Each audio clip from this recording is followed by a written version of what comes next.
आगे आओगे तभी तो सुन पाओ। क्वेश्चन है कि पूर्णिमा में अवश्य में जाप करने का क्या विशेष लाभ है? वत्स जो लोग रोजाना जप करते हैं, भगवान का नियमित जप करते हैं, उनको कभी भी अमावस्या और पूर्णिमा नहीं समझनी चाहिए, क्योंकि हर दिन उनका अमावस्या होता है, हर दिन उनका पूर्णिमा होता है। ये कोई विशेष तत्व नहीं है। वैसे तो पूर्णिमा और अमावस्या का जो तिथि के रूप में महत्व है, न कि जप के रूप में। तो हमें कोई ज़्यादा ये विधान समझना नहीं चाहिए कि पूर्णिमा कब है, अमावस्या कब है। जैसे मैं तो कभी नहीं देखता कब पूर्णिमा है, कब अमावस्या है, कब ग्रहण लगा हुआ है। जो व्यक्ति रोज जप करता है, भगवान का रोज स्मरण करता है, रोज नाम लेता है, उसको क्या पूर्णिमा और क्या अमावस्या। ठीक है, तो जैसे जिसको रोजाना भगवान से लय लग गई है, भगवान से लगन लग गई है, उसके लिए कुंडलिनी शक्ति क्या है? कोई सर्पनी है, घूमती रहे, उठती रहे, गिरती रहे, उठती रहे, गिरती रहे। तो अपनी लय को ईश्वर से जोड़ दो। पूर्णिमा अमावस्या सब हर रोज है, हर न्यूनतम पे है, नवीनतम पे है। आप कहेंगे कि जैसे मान लिया मैं शनि से जुड़ा हूँ तो मेरे लिए हर रोज़ शनिवार ही है, तो फिर कौन सा दिन शनिवार नहीं है जब मैं हर रोज़ शनि को बज रहा हूँ? तो जिसका जो इष्ट है, मान लिया किसी के इष्ट हनुमान जी है, अब उससे आप पूछो आपके लिए मंगल की क्या विशेषता है, तो हर दिन मंगल ही है, वो तो रोज़ ही जप कर रहा है। तो हमें पूर्णिमा अमावस्या इन तिथियों का ध्यान न रखें, रोजाना यज्ञ का, जप का, तप का ध्यान रखना जरूरी है, आवश्यक है। तिथियाँ आवश्यक नहीं, जप आवश्यक है। ठीक है, तो लोग जैसे व्रत करते हैं तो व्रत में खाना ना खाना, क्या खाना, ये सब देखते रह जाते हैं, तो वो आवश्यक नहीं है। व्रत में ये आवश्यक है कि आप आज 21,000 श्वास ले रहे हैं और वो श्वास जो है वो आपको लाभकारी होनी चाहिए, यानी कि आप प्रत्येक श्वास पे आपको ईश्वर का जप करना चाहिए और अपना संतुलन बनाना चाहिए। जय श्री। सुबह का मतलब तो कौन से वाले स्वाहा, स्वाहा भी बोल सकते हैं, स्वधा भी बोल सकते हैं। वशीकरण करना है तो वोषट भी बोल सकते हैं। मोहनाकर्षण करना है, वशीकरण करना है तो वशट बोल सकते हैं लास्ट में। मोहनाकर्षण करना है तो वोषट भी बोल सकते हैं। ठीक है, और मारना है तो फट बोल सकते हैं। मंत्र के अलग अलग विधान हैं। स्वाहा का मतलब तो हम आपको भोग देते हैं, हमारा भोग ग्रहण कीजिए, जो हमारी मनोकामना वो सिद्ध कीजिए। हवन के टाइम स्वाहा बोलना है, वैसे जाप करें वैसे भी स्वाहा बोलना है। कुछ मंत्र में बिना हवन के टाइम के भी स्वाहा है, जैसे ओम हम पवन नंदनाय स्वाहा, तो उसमें वैसे भी स्वाहा लगा हुआ है। स्वाहा स्वधा जो है ये पूर्ण आहुति होती है, इनकी परम शांति प्रदान करते हैं। शांति पुष्टि, ये जो है पुष्टिदायक और शांतिदायक है। ऐसे स्वाहा शब्द, ठीक है ना। वशट उसमें लगाते हैं, लास्ट में वसट ही लग के रह जाता है फिर। और फट लगा के हम स्वाहा नहीं बोलते, अग्नि में सीधी आहुति डालते हैं, फट बोल के अंतिम समय पे, तब हम किसी की प्राण आहुति ले रहे हैं या किसी का जो है ना प्राण छीनने की कोशिश कर रहे हैं, किसी का मारण मर्दन कर रहे हैं, उच्चाटन विद्वेषण कर रहे हैं। ठीक है, बहुत सारे लोग किसी मंत्र में हुम ही लगा के और सीधा वो डाल देते हैं, तो ऐसे। देख भी लो ये क्या कर रहा है, दिखाना वीडियो बना साधक। और दूसरा सवाल है कि हम कल सबका जाप कर रहे थे, तो जाप जैसे खत्म हुआ उसके 1-1.5 घंटे तक के लोगों में हाजिरी थी, तो उसको हमें शांत करना चाहिए, और शांत करना चाहिए तो कैसे करना चाहिए? कल मैंने एक शब्द बोला था निग्रह।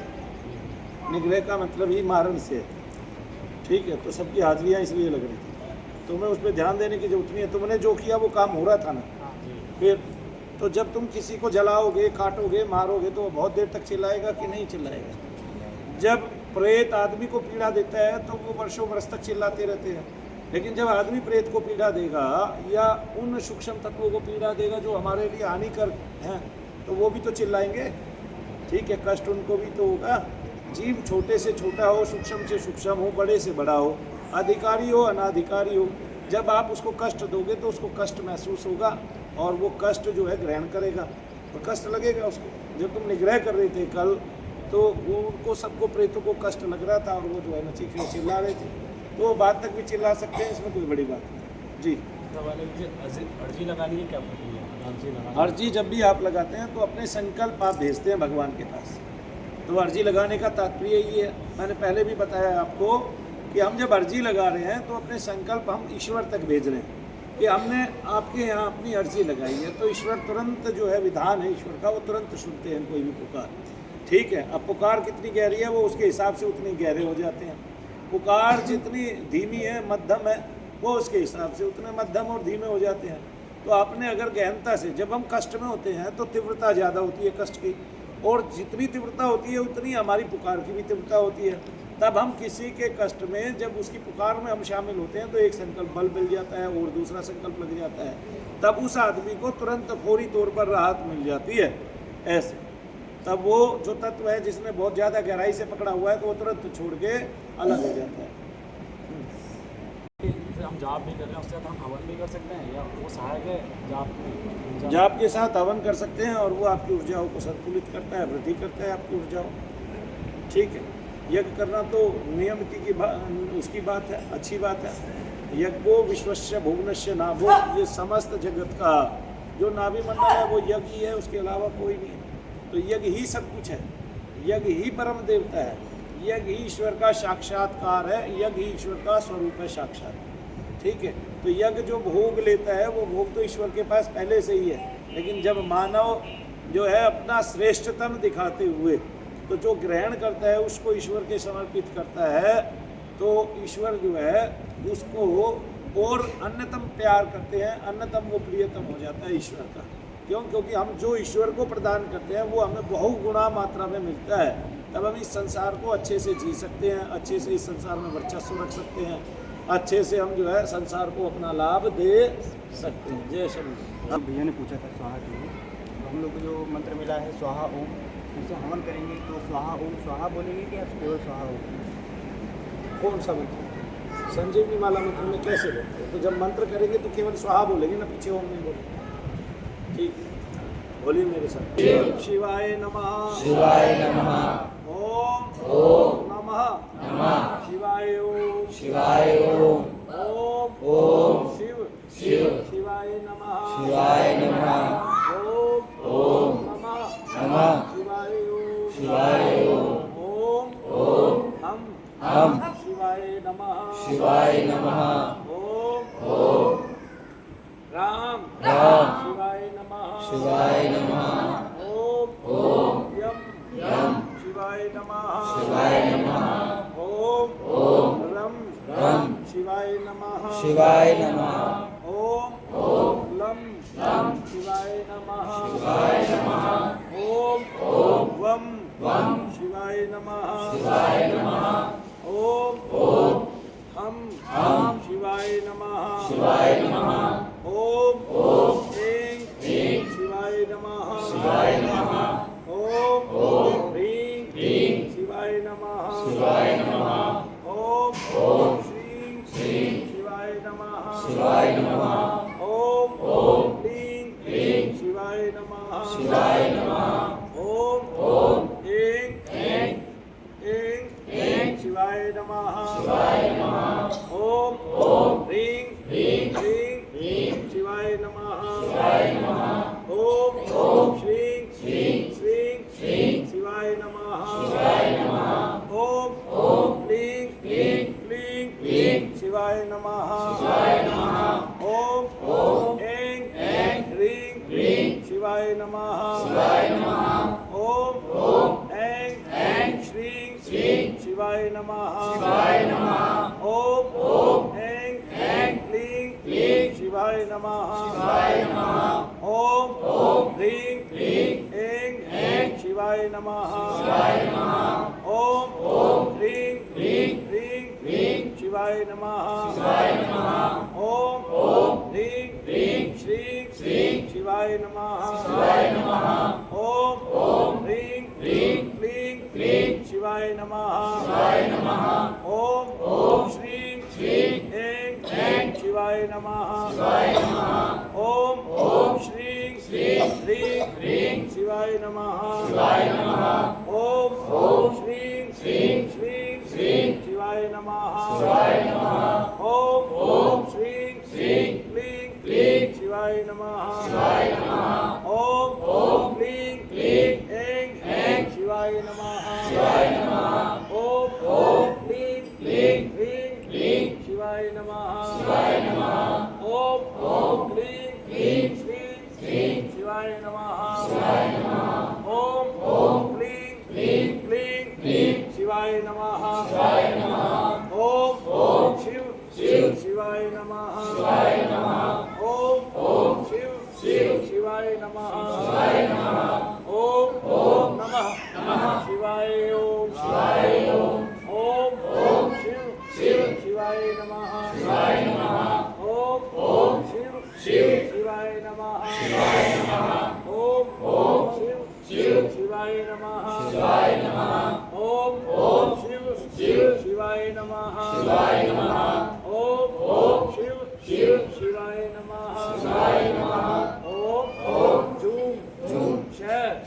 वषट ओम जूम वषट ओम जूम वषट ओम जूम वषट बोलो ओम ऐं ह्रीं श्रीं क्लीं राम हम ह्रीं नमः हनुमते ह्रीं हम राम क्लीं श्रीं ऐं ठ हुम फट स्वाहा ओम है ना। जय शनिदेव महाराज जय की जय, बोलो शंकर भगवान की जय, बोलो शनिश्वर देव महाराज की जय। जय शनिदेव। जो लोग आज पहली बार आए हैं वो अंदर बैठेंगे वहां पर जाकर जहाँ पर चेकिंग होती है। जो लोग पहली बार आए हैं वो अंदर जाकर बैठेंगे जहाँ पर चेकिंग होती है। जी जाइए। जय शनिदेव। जय श्री हाँ जी। यहाँ पे जितने भी पेशेंट बैठे हुए हैं, पेशेंट नहीं मतलब, बोलते, जितने भी अधिकारी लोग बैठे हुए हैं या जितने भी पीड़ित हैं, ग्रस्त हैं, हाँ वो लोग बैठेंगे। पेशेंट डॉक्टर बोलेगा बेटे हमारा डॉक्टर वाला काम नहीं है, हम दोष से रोग निकालने वाले हैं। जो दोष से उत्पन्न रोग हो जाते हैं शरीर में, एक्चुअली दोष से उत्पन्न दोष ही होता है, ठीक है ना। जैसे लेकिन हम उसको कष्ट बोल सकते हैं, जैसे प्रेत कष्ट बोला जाता है, पितृ कष्ट बोला जाता है। तो पुत्र होता क्या है कि इस संसार में दोष को रोग मान लिया गया है, ठीक है ना। क्योंकि अगर दोष को रोग नहीं माना जाएगा तो ये जो हजारों करोड़ों डॉक्टर हैं इनमें से आधे से ज़्यादा भूखे मर जाएंगे, क्योंकि इन्होंने डॉक्टर की डिग्री लेने पे बहुत पैसा खर्च किया है। तब ये ज़मीन को फाड़ फाड़ खाएंगे, क्या करेंगे फिर? मिट्टी खाने की इनको आदत नहीं है, ठीक है। इन्होंने एसी में सोने की आदत है, रोजाना नोटों को बोरियों में भर के घर ले जाने की आदत है। तब वो इनकी आदत जो है वो छूट जाएगी। ऐसा हो नहीं सकता कदापि, क्योंकि अगर आज प्राइवेट यूनिवर्सिटियां हैं तो वो फिर MBBS MD किसको कराएंगी इतने पैसों में, और वो पैसे कैसे वसूलेंगी अगर उनको संसार से नहीं मिलेगा तो ये सारा खेल तो दूसरा है, चक्रवात है ये तो बेटा। तो हमें क्या समझ रहा है कि इस काल चक्र में ये काल बने हुए हैं, ये लोग क्या बने हुए हैं? काल बने हुए हैं। ये यमराज के साथी हैं, ये यमराज के मित्र हैं। ये भगवान शिव का वो स्वरूप नहीं है जो संसार को पुष्ट करे, ठीक है। जो नमः हो, जो स्वाहा हो, जो श्रद्धा हो, जो वषट हो, जो वोषट हो, ये संसार का वो रूप है जो फट है, हेतकारणी है, ठीक है। जो हुम है, घोर है, ठीक है। जो न्यायिक नहीं है, आगे ना, हाँ, जो हमें तपेदिक चढ़ा देने वाला है, ज्वर चढ़ा देने वाला है, हमें कष्ट बढ़ा देने वाला है। वो लगता है संसार को कि हमारे कष्ट कम करते हैं, ठीक है ना। लेकिन हमारे कष्ट ज़्यादा कब बढ़ते हैं? जब हम एलोपैथी दवाइयों का सेवन करने लगते हैं। तो जिस दिन से सेवन चालू हो जाता है उस दिन शरीर के कोषों का कुछ ना कुछ घटना स्टार्ट हो जाता है। एलोपैथी की कोई दवाई ऐसी नहीं है जिसका एक्शन हो, रिएक्शन ना हो। कोई दवाई ऐसी नहीं है एलोपैथी की, और आयुर्वेद में कोई दवाई ऐसी नहीं है जिसका रिएक्शन हो, ठीक है। और पहली बात, एलोपैथी में रोजाना शरीर के अनुकूल आपकी दवाइयाँ बदलती रहती हैं, नए नए वो आते रहते हैं। उसमें क्या बोलते हैं? क्या साल्ट आने लगते हैं नए नए। लेकिन आयुर्वेद में तो जो आपके ऋषि लिख गए, धन्वंतरी लिख गए, सुश्रुत लिख गए हैं जी, वाघभट्ट लिख गए, पातंजलि ने तो खैर योग लिखा, तो वो आज तक वो बदले ही नहीं नियम, है कि नहीं? आगे ना, जैसे कल मैं पढ़ रहा था कि जो त्रिफला खाएगा और दूध पिएगा थोड़ी देर बाद कुछ समय उपरांत उसकी शतायु नहीं सहस्र वर्षों की आयु हो जाएगी। कितनी आयु हो जाएगी? तो कोई तो बात होगी उसमें जिसको अग्निदेव बता रहे हैं अग्नि पुराण में कि आपको अगर आयु वृद्धि करनी है तो ये योग हैं। उन योगों में वो आयुर्वेदिक औषधियाँ भी बता रहे हैं, लेकिन हम लोग उस पर ध्यान नहीं देते हैं। हम लोग अपने ऋषियों को तो झूठा मानते हैं और आज के डॉक्टरों को सच्चा मानते हैं, अपने बुजुर्गों को झूठा मानते हैं, आज के डॉक्टरों को सच्चा मानते हैं। आया समझ में?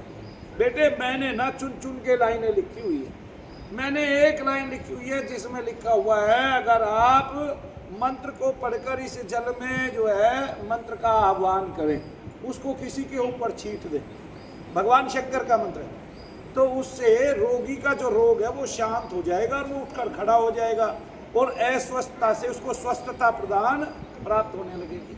लेकिन आजकल क्या है, कोई जल पढ़ के भी दे देना किसी को, ठीक है, तो न्यूज नेशन वाले बवंडर बना देते हैं, ठीक है, क्यों?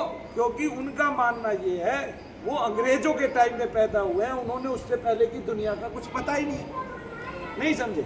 वो अंग्रेजों के बाद के तो सारे ग्रंथ जानते हैं, उससे पहले के किसी ग्रंथ के बारे में उनको पता ही नहीं, न्यून है वो गीता गीता कह दें, लेकिन गीता का जब ज्ञान की बात आएगी, गीता में भगवान कह क्या रहे हैं, मनन क्या करा रहे हैं, गीता में अर्जुन की क्या वृत्ति है और भगवान जब बता रहे हैं तो वो किस रूप में बता रहे हैं, क्या वो मानव कल्याण के लिए बता रहे हैं या अर्जुन के कल्याण के लिए बता रहे हैं, उनको ये पता ही नहीं है, ठीक है। तो जो उद्यमी है वो तो अच्छा उद्यम करेगा, जो भक्ति है भक्त प्रेमी है वो भक्ति करेगा, और जो आज के समय में केवल पेट भरने के लिए पैसा जोड़ने के लिए आया है वो साम दाम दंड भेद से केवल उसी की ओर नजर रखेगा और संसार को चाहे डूबता हो अपनी नाव को मजबूत करेगा और संसार चाहे बेशक डूबे, उसका काम ही है, नहीं समझे। तो जितने पुरखे हुए हमारे वो ऋषि थे, हमारे सबके ऋषि कैसे झूठे हो सकते हैं, हमारे पूर्वज कैसे झूठे हो सकते हैं? क्या हमारे पूर्वज झूठी बोलते थे? हमने उनकी कोई परंपरा क्यों नहीं स्वीकार की? हम परंपराओं को छोड़ते क्यों जाते हैं? क्यों नहीं हम रोजाना गुड़ के साथ दही लेते? सब बदल गया ना नियम, तो सब बदल गया है धीरे धीरे, है जी। हम ये नहीं सोचते कि जो दुग्ध की डेयरी है उसमें ट्रक कितने आते हैं दूध के और वहां से भर के मानवों के लिए कितने जाते हैं, कभी देखते ही नहीं। एक दिन जाके 100 आदमी दरवाजे पे बैठ जाओ कि भाई आज इतने ट्रक दूध आया और निकला इतना, एक ही दिन में तुम्हें दूध की सच्चाई पता चल जाएगी। आगे ना कि तुम क्या पी रहे हो, अगले दिन से तुम दूध पान करना ही छोड़ दोगे, या फिर अपनी बकरी पाल लोगे, अपनी गाय पाल लोगे, अपनी भैंस पाल लोगे, अपनी ऊँटनी पाल लोगे, ठीक है, लेकिन बाहर का दूध नहीं पियोगे। जय शनिदेव सतगुरु, बोलो शंकर भगवान की जय। साधकों का कोई और क्वेश्चन है तो पूछिए। ये यहाँ क्लास हो रही है तुम्हारी, ये बात सुन लो, मंत्र तुम्हें सबको याद है, सीधी क्लास है। क्वेश्चन पूरा नहीं हुआ, पूरा क्या था क्वेश्चन था क्या? ये था कि जितने भी लोगों को दोष है यहाँ पे, तो उन्हें ओम नमः शिवाय का जाप करना चाहिए या उनका जाप खा जाएगा? जो लोग यहाँ हैं वो यहाँ पे रह के तो कुछ कर, अगर जब आपका घर पे भी आप कर रहे हैं और वो जब आपका सफलीभूत हो रहा है, आपके दर्द भार कष्ट कम हो रहे हैं तो आप कर सकते हैं। लेकिन अगर दर्द भार कष्ट बढ़ रहे हैं तो इसका मतलब घर्षण हो रहा है, तब आप उस समय के लिए छोड़ दीजिए, कुछ समय के लिए छोड़ दीजिए। ठीक होने के लिए जो है सब कुछ करना पड़ता है, ठीक है ना। ठीक होने के लिए कड़वी दवाइयाँ पीनी पड़ती हैं, है ना, कड़वी गोली खानी पड़ती है, ठीक है। एक स्टील की सुई कूल्हे के अंदर मांस में समा जाती है, कभी वो हाथ पे लगती है, ये सब ठीक होने के लिए तो है, ठीक है ना। तो डॉक्टर कभी हड्डी को और 4 हथौड़ी मार के सीधा करता है, ठीक है, और सुइयाँ चुभाता है और टाँके लगाता है हमारी आंखों के देखते देखते, और हमें ऐसा लगता है ये कितना निर्दयी हो गया है हमारे लिए, ठीक है। वो हड्डी को खींचता है, हमें दर्द होता है ऐसे, और कई बार फुंसियाँ दबाता है तो हमें दर्द होता है, नहीं पट्टी बदलता है तो हमें दर्द होता है। तो जो ठीक होने के लिए प्रक्रिया है वो सेम ऐसी है जैसी एक डॉक्टर अपनाता है, आजमाता है। समझ में आया? हाँ जी। कोई क्वेश्चन अटका हो, किसी क्वेश्चन में भटका हो? मेरा एक क्वेश्चन। हाँ हाँ। ओम नमः शिवाय का जो मंत्र है उसके आगे पीछे ओम लगाना जरूरी है? हाँ, आगे ओम लगाएंगे तो सूर्य अग्नि से ग्रसित होगा मंत्र, और पीछे यानी कि तापित होगा, आगे ना सेवन होगा सूर्य अग्नि का, और पीछे ओम लगाएंगे तो शांति मिलेगी। क्या मिलेगी? शांति। क्योंकि जो पीछे का ओम है वो चंद्र स्वरूप है। किस स्वरूप है? चंद्र। तो इसलिए जब आप ओम नमः शिवाय का जाप करते हैं तो मैं तो ये कहता हूँ आप बोले नमः शिवाय ओम, नमः शिवाय ओम। इससे आपको जरा सी देर में, कुछ ही क्षणों बाद ऐसी ठंडी ठंडी अनुकूलता प्राप्त होने लगेगी, शांति प्राप्त होने लगेगी कि आपको आनंद आ जाएगा। ना तो करके देख लो, बोलो मेरे साथ, नमः शिवाय ओम, नमः शिवाय ओम, नमः शिवाय ओम, नमः शिवाय ओम, नमः शिवाय ओम नमः शिवाय ओम नमः शिवाय ओम नमः शिवाय ओम शिव शिवाय ओम नमः शिवाय ओम शिव शिवाय ओम नमः शिवाय ओम नमः शिवाय ओम नमः शिवाय ओम नमः शिवाय ओम नमः शिवाय ओम। भगवान के जो सूर्य, चंद्र और अग्नि ये तीन नेत्र गिने जाते हैं। अग्नि जो है वो पृथ्वी के देवता हैं और जो चंद्र है वो वायु के समान है। और मुझे पता नहीं चंद्रमा पे वायु चलती है क्या वहाँ? नहीं चलती। हाँ जी, नहीं वहाँ वायुमंडल ही नहीं है। नहीं है। ग्रेविटी वहाँ कम है। और चंद्रमा का एक दिन 14 दिन का होता है। कितने दिन का होता है? 14 दिन। 14 दिन में वहाँ दिन रात होती है। तो हमारे ऋषियों ने तो पहले ही लिखा हुआ है, पहले ही लिखा हुआ है और ब्रह्मा जी के दिन तक का लिखा हुआ है। तब इस ब्रह्मांड में इतनी दूरदृष्टि है, इतना सूक्ष्म वो है, ऐसे ऐसे स्थान है। तो जो ब्रह्म स्थान है, जो ब्रह्मा जी का स्थान है, जब वहाँ पे ऊर्जाओं का संचरण होता है तो इतने दिन के लिए रात हो जाती है, इतने दिन के लिए दिन हो जाता है। तब ब्रह्मा जी की एक रात इतनी बड़ी, ब्रह्मा जी का एक दिवस इतना बड़ा। और मंगल का दिन अलग है, 9 दिन का है शायद। मंगल का कितने दिन का है? 9 दिन। 9 दिन रात का जो पृथ्वी पे होती है उसका एक दिन है, एक दिन रात है, 9 दिन रात है ना।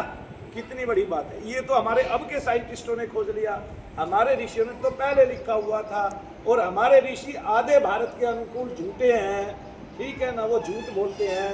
उन्होंने तो ग्रंथों में भी झूठ लिखा है। आधे भारत के हिंदुस्तानी लोग यही कहते हैं क्योंकि वो अंग्रेजों के समय में पैदा हुए हैं और उन्होंने अपने पुराने ग्रंथ अपने घर में रखे ही नहीं हुए हैं।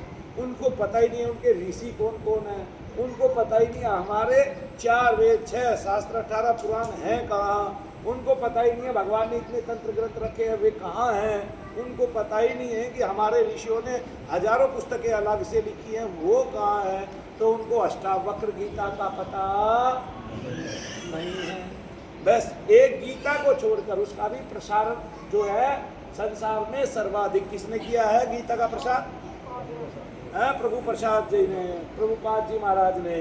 तो और उन्होंने कम से कम लोगों को ये तो बता दिया किसी के घर में हो ना हो कि गीता कोई ग्रंथ है महान, नहीं समझे आप? तो उससे और देखो हिंदुओं की क्या बात है।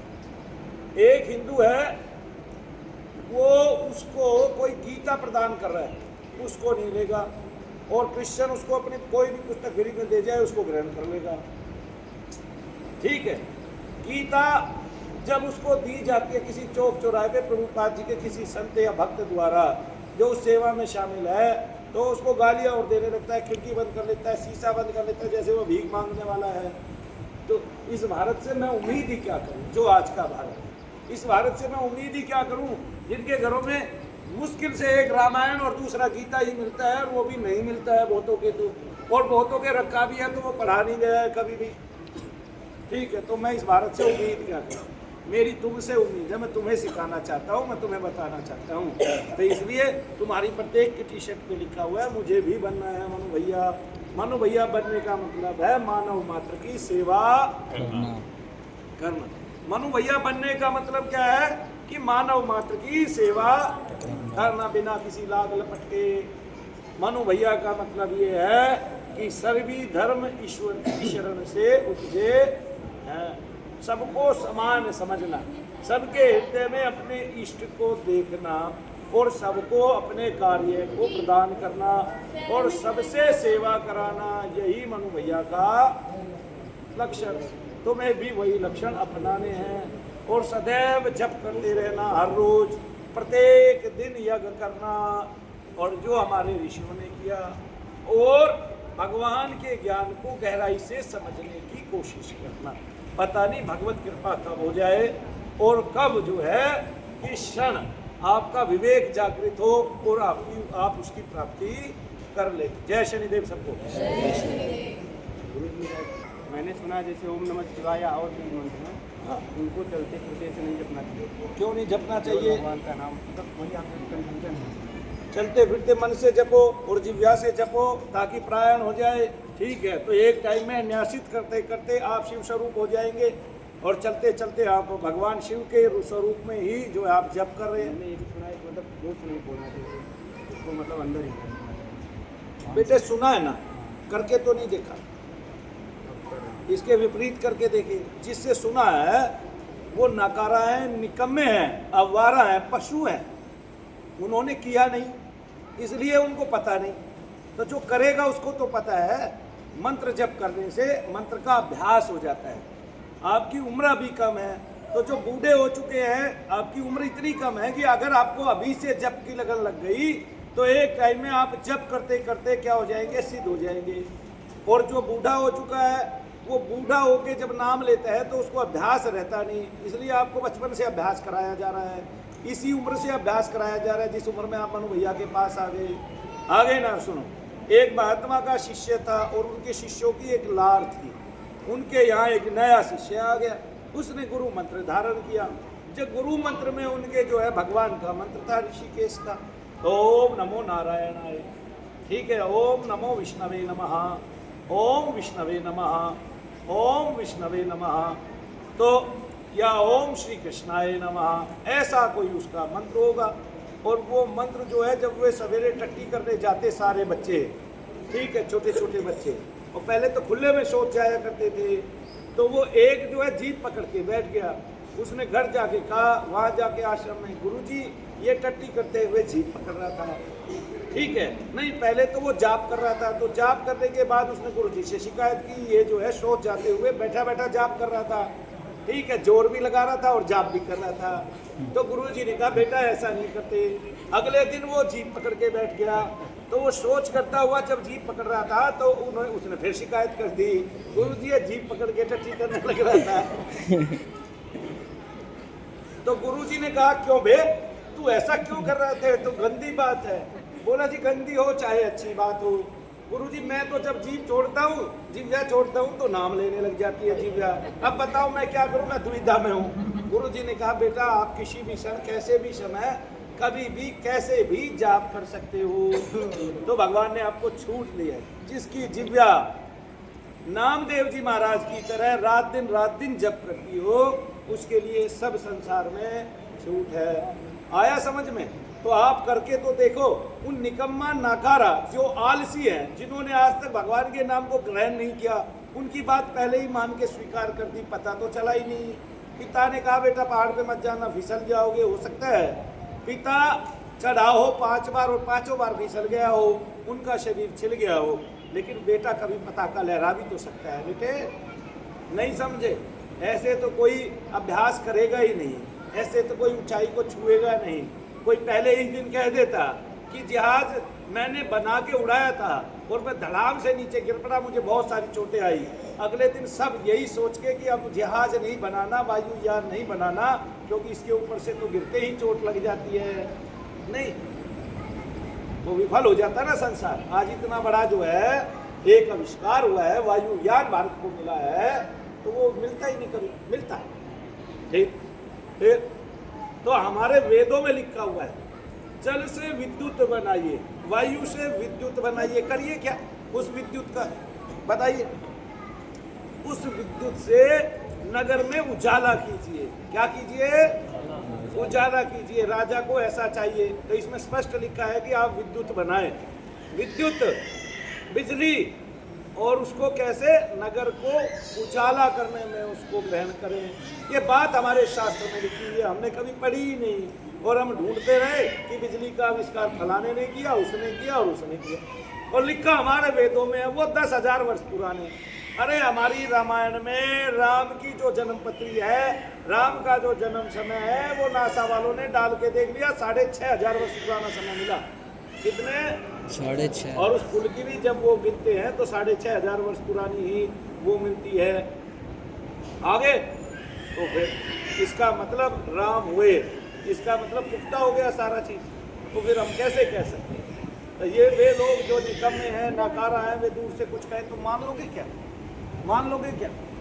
ठीक है, नहीं मानेंगे। बिना कानून पढ़े तो वकील नहीं बनोगे, कानून पढ़ना पड़ेगा। इसलिए रोजाना जाप करें, जाप को बढ़ाएं, संतुलन बनाएं सही। जय शनिदेव। जय श्री चाय पियो।